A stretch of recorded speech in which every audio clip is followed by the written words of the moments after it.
Muy buenas tardes, gracias a cada uno de ustedes por estar en este espacio Voto Extra, un espacio de 30 minutos en donde usted se podrá informar de las propuestas electorales de cada uno de los candidatos. Para mí es un placer estar acá y bueno, el día de hoy tendremos uno de los precandidatos del partido Acción Ciudadana.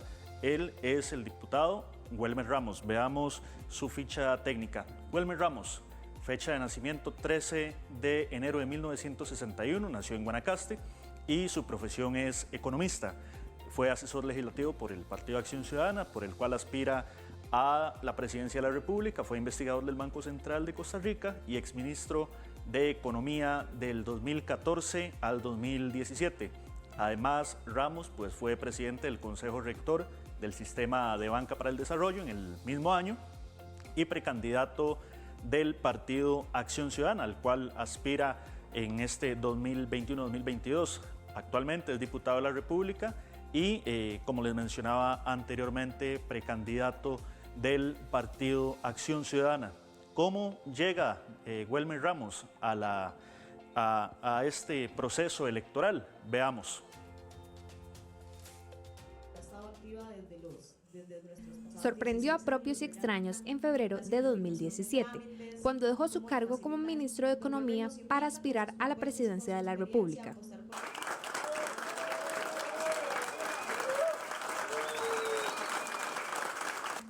Welmer Ramos González perdió la convención del PAC ante quien se convirtiera en presidente de la República, Carlos Alvarado Quesada.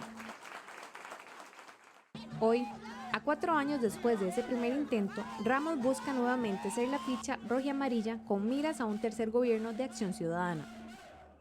El pasado 24 de mayo hizo oficial sus intenciones de participar de la convención del PAC y el 18 de junio procedió a su inscripción. De esta forma llegó Welmer Ramos a este proceso electoral y bueno, para mí es un placer presentarlo a él junto a mi compañero Graving Granados. Buenas tardes, don Graving, y buenas tardes, don Welmer. Muy buenas tardes, Aarón, bienvenido a este espacio Voto Extra, 5 meses que tenemos en este proceso. Le damos oficialmente la bienvenida a nuestro compañero que nos va a estar acompañando durante este proceso 2022. Y don Welmer, aprovechar también, bienvenido, ¿cómo me le va? Bueno, muchas gracias por invitarme, don Graving y don Aarón. Y a los que nos ven, muy buenas tardes y muy buenas noches, y muy complacido de estar aquí en este medio. Perfecto. Don Welmer, lo estábamos viendo en la introducción, en el año 2017 usted lo intentó por una primera ocasión con quien hoy está gobernando el país, que es don Carlos Alvarado. ¿Cómo nace esa posibilidad nuevamente de aspirar a la presidencia de la República ahora en el proceso interno del Partido Acción Ciudadana? ¿Por qué cree usted que esta puede ser la oportunidad suya?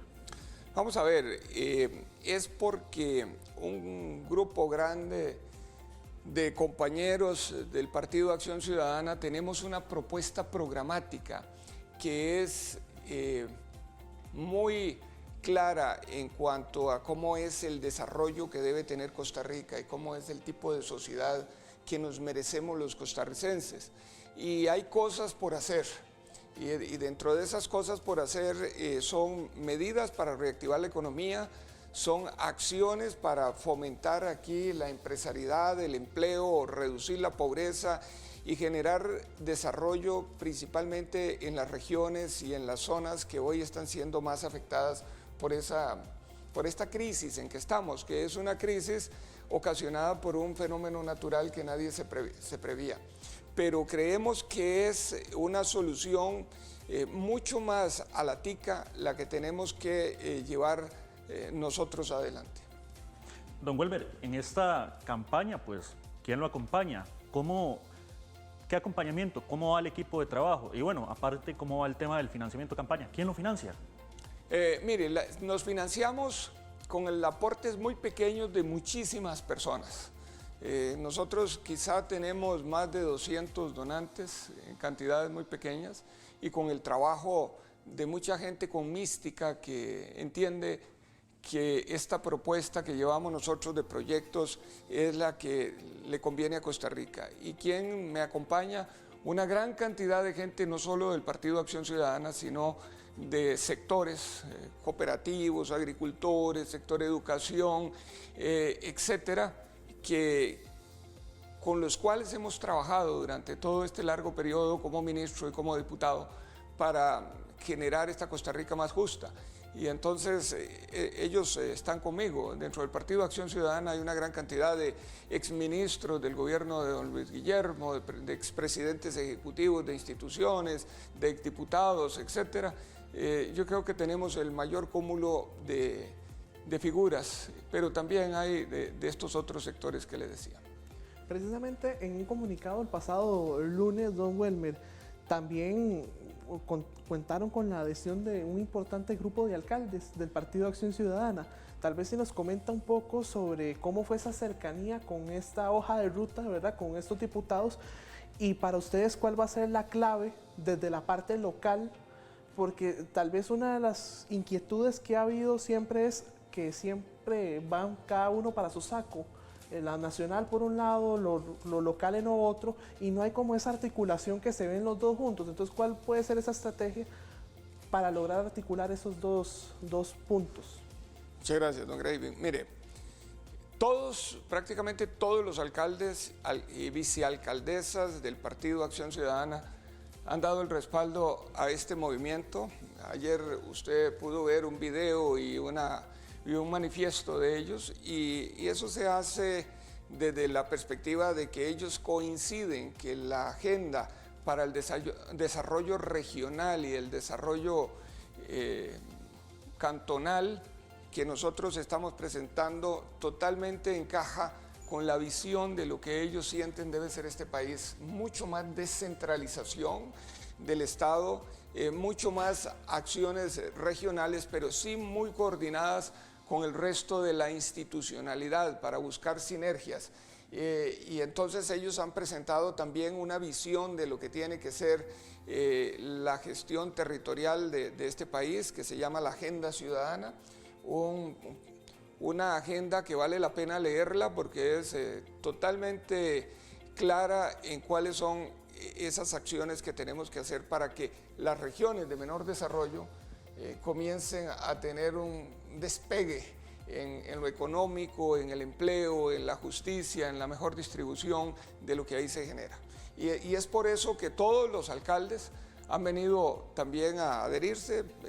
Recientemente también el presidente del Consejo Nacional de la Producción, que ha hecho una labor también muy clara en cuanto a lo que es el fomento de la comercialización de los productos para acortar las cadenas de comercialización y que el productor se quede con mucho más participación dentro de la riqueza que se genera, que es don Rogis Bermúdez, ha dado el apoyo a este movimiento. Y entonces estamos muy contentos de que estamos trabajando desde una perspectiva no solo de lo que es muchas veces la meseta central, sino que estamos trabajando en una Costa Rica en que quepamos todos de manera justa, solidaria, y en que el crecimiento también se refleje y que sea para beneficio de todos. Don Welmer, usted habla de una Costa Rica justa y solidaria. Uno de los proyectos que usted impulsó en la Asamblea Legislativa fue el proyecto de usura.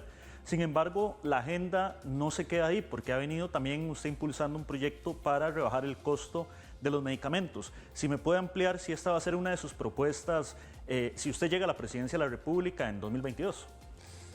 Sí, don Aarón, yo he tenido una propuesta clara, que mueva la aguja, que tenga impacto. Hay muchos proyectos que los políticos le llamamos chayote, y uno puede llenar la asamblea de proyectos chayote, pero estos proyectos de verdad, ponerle un tope a las tasas de interés abusivamente altas que tenían a los costarricenses en esclavitud financiera. Esto es cuando una persona adquiere una deuda en un momento y para consumir, y por el resto de la vida se pasa pagando intereses abusivamente altos. Le pusimos un tope que al principio quedó alto, pero que el modelo, como se calcula, lo va a llevar para abajo. Empezamos en 38 y ya va por 33, y espero que baje aún más. Actualmente es 33. Actualmente es 33 en tarjetas de crédito.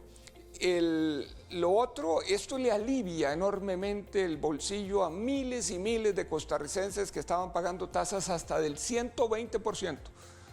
cuando en electrodomésticos habían tasas del 60 y más por ciento. Hoy eso ha bajado sustancialmente y alivia el bolsillo. Pero también hemos presentado proyectos como para bajar las comisiones que se cobran por el uso de los datáfonos. Esto es lo que le cobran a un negocio por aceptar una tarjeta de crédito. Encontramos tasas hasta del 12%, 10%, 7%. Bajamos esas tasas al 2,5%.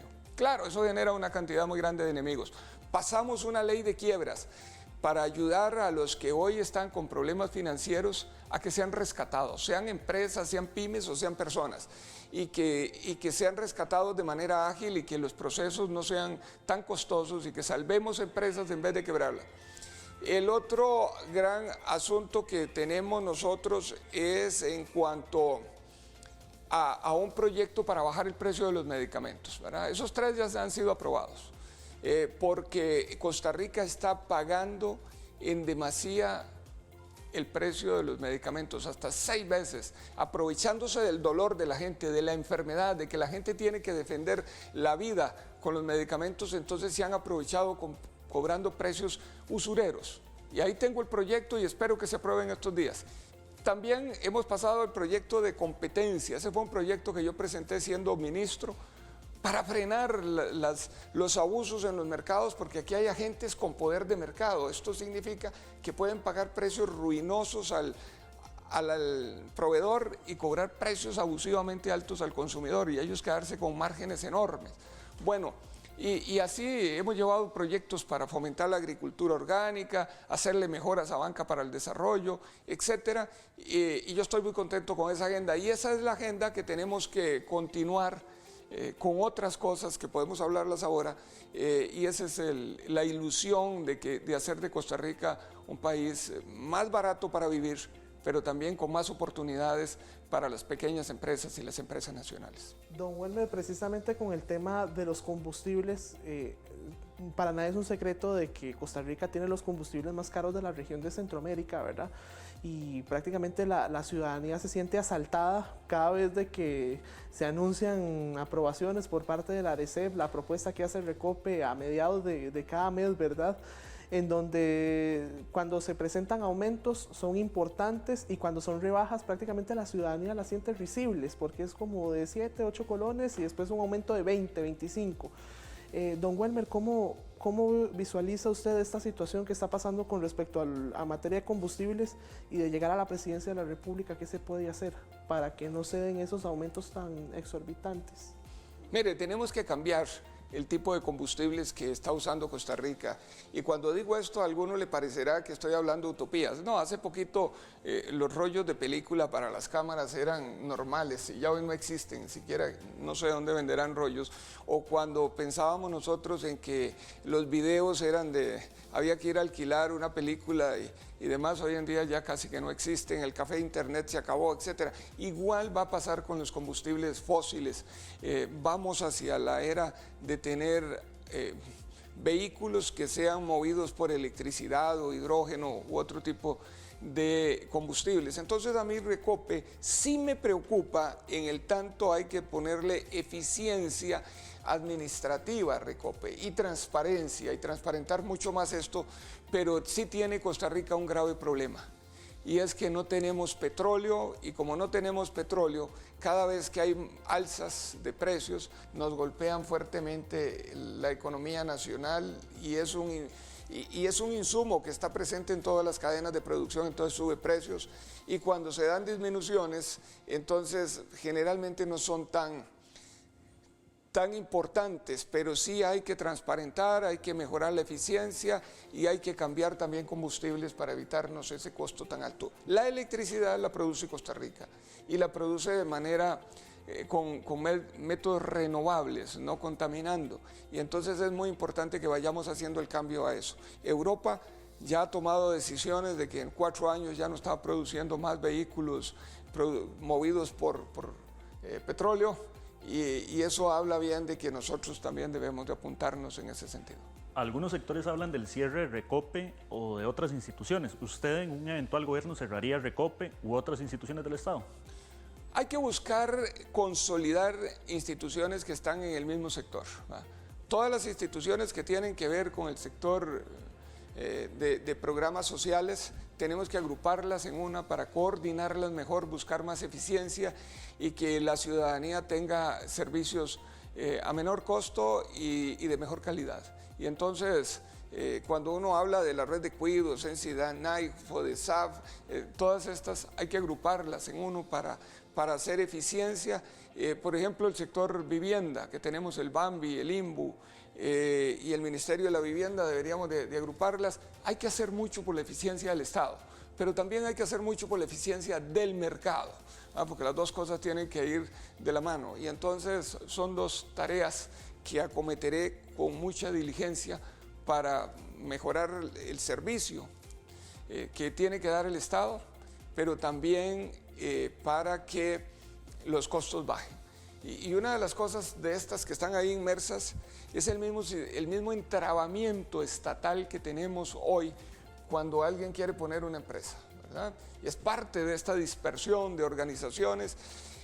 No podemos seguirle poniendo el trámite a la persona. El trámite hay que ponérselo al gobierno. Si el gobierno generó el trámite, el requisito, debe tener un punto donde el ciudadano llegue a que le hagan el trámite y entonces que quede sobre las espaldas del Estado y no sobre las espaldas del ciudadano. Cuando uno llega y quiere poner una empresa, le dicen, llene todos estos formularios. Y la verdad es que yo me he enfrentado a eso y no sé cómo llenarlos. Entonces, lo que tenemos que hacer es, al ciudadano tiene que llenarle el Estado todos los formularios que sean y tramitarlos todos de manera simultánea. No eso que hoy es en escala, primero vaya acá, espérese 15 días y después vaya acá y espérese un mes y después vaya al otro lado y cuando usted llega a la última ya están vencidos los papeles primeros que había sacado. No, todo tiene que ser y creo que vamos a generar vamos a ver una oficina como una ventanilla única donde le tramiten las cosas muy rápido al ciudadano. Don Welmer, una de las principales quejas que se le ha hecho a esta administración actualmente de don Carlos Alvarado es sobre el tema de la ausencia de planes para la reactivación económica y el desempleo. Vemos un desempleo ahorita que, bueno, llegó en su momento a casi rozar el 30%, ya ha ido bajando, ya como que de alguna forma ya las actividades económicas han ido volviendo de alguna forma, ¿verdad? Por el tema de la pandemia, pero sin embargo antes del COVID había un problema estructural que iba en aumento. Don Welmer, bajo esa perspectiva, ¿qué se debe hacer para poder reactivar la economía, que se pueda dinamizar, estar creciendo a niveles como antes lo hacíamos, ¿verdad? 5, 6, 8%, ¿verdad? Y cómo solventar, digamos, esas oportunidades de empleo que tanto se requieren acá en el país. Para dinamizar un mercado, lo primero que tenemos que hacer es que haya demanda. Entonces, si hay demanda, las empresas venden. Y si las empresas venden bastante, entonces compran más insumos y contratan más personal y el desempleo comienza a ceder. Pero hay que fomentar esa demanda y es lo que no se ha hecho. Y ahí yo tengo diferencias porque el equipo económico que ha tenido este gobierno es un equipo económico que es si iba a decir alquilado, no, es prestado por otros partidos políticos y que se ha focalizado más en disminuir el déficit fiscal que en reactivar la economía. Y uno disminuye el déficit fiscal generando producción, porque entre más producción haya, más impuestos capta el gobierno y entonces el déficit es menor. Pero aquí sí se ha hecho la política mal. Mire, nosotros necesitamos para fomentar producción interna y demanda interna, tenemos algunos elementos, instrumentos como las compras del Estado. Todo lo que se coman, cárceles, hospitales, comedores escolares, la policía, etcétera, tiene que ser comprado a productores nacionales. Y cuando nosotros ponemos una medida de esas, se da un encadenamiento productivo y una generación de empleo fuerte, principalmente en las actividades que tienen gente con menor escolaridad, que es donde hay más falencias de empleo. Todo eso debería ser nacional. 2, tenemos que hacer mucho más defensa comercial. No se vale que vengan importaciones a precios por debajo del costo para ponerle precios ridículamente bajos al productor, no al consumidor. Porque ahí hay estructuras monopólicas que importan barato, pero es para vender caro y ganarse un margen muy grande. Y entonces necesitamos hacer mucho más defensa de mercado. Necesitamos generar un gran plan que está y existen los recursos para que todas aquellas familias que perdieron el empleo o las pymes que perdieron los ingresos, las deudas que les están refinanciando y capitalizando no lleguen a ser tan grandes que ellos tengan que perder los activos. Tenemos que hacer una política igual que la que han generado los países desarrollados, que es de refinanciamiento de las deudas de estas personas, que no es culpa de ellas, sino que eso es culpa de un hecho fortuito, como es el COVID. Y entonces ese gran plan tiene que ser para bajar las tasas de interés por un tiempo prudencial y para permitir que la gente tenga opciones de salida. Tenemos nosotros también que generar mucho más infraestructura pública, y por eso yo estoy proponiendo que lo que es la infraestructura educativa, la infraestructura deportiva o de salud, el ICE puede entrar y darle un empujón al Estado, ayudando a las municipalidades incluso a crear, a generar caminos y demás, porque si hay algo que dinamiza la economía es la creación de infraestructura, y sí hay muchísimo dinero para financiar esas obras, pero no las estamos llevando a cabo porque tenemos aquí un sistema que, como ya ustedes vieron, muy corrupto en los mandos medios y en las empresas, y el ICE sería un gran constructor que nos permitiría no solo tener los bienes para mejorar en servicios y la calidad de vida de las personas, sino también en dinamizar la economía. Tenemos que hacer mucho en la mejora de los mercados, como decía antes. Si los mercados son injustos, entonces habrán unos que son comercializadores que se están ganando márgenes del 400%, del 300%, y eso hace que la distribución del ingreso sea deficiente. No podemos poner más impuestos al pueblo, sí cerrar los portillos para aquellos que no están pagando tengan que pagar los impuestos. Don Welmer, hace una semana exactamente, o un poco más de una semana, la Asamblea Legislativa aprobó 1.778 millones con el Fondo Monetario Internacional, de forma muy concreta, porque usted sabe que el tiempo en televisión es bastante grosero. ¿Cuál es usted qué considera sobre la agenda que promueve el gobierno con el Fondo Monetario Internacional? De la forma más concreta, ¿está de acuerdo o está en contra?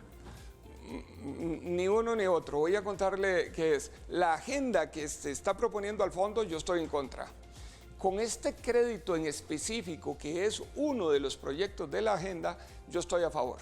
Y le voy a decir por qué. Porque este proyecto de 1.750 millones de dólares, esa tasa de interés del 2% anual a plazos de 10 años y que tiene 6 años de gracia, entonces nos permitiría, y es para pagar deuda que hoy está aquí en el mercado interno al 9 y al 8%. Eso nos permite bajar costos de la deuda y esos ahorros de dinero le vienen muy bien al Estado para que pueda reforzar programas de infraestructura o comedores del Sensinay o hogares para adultos mayores, etcétera, que tan necesario es.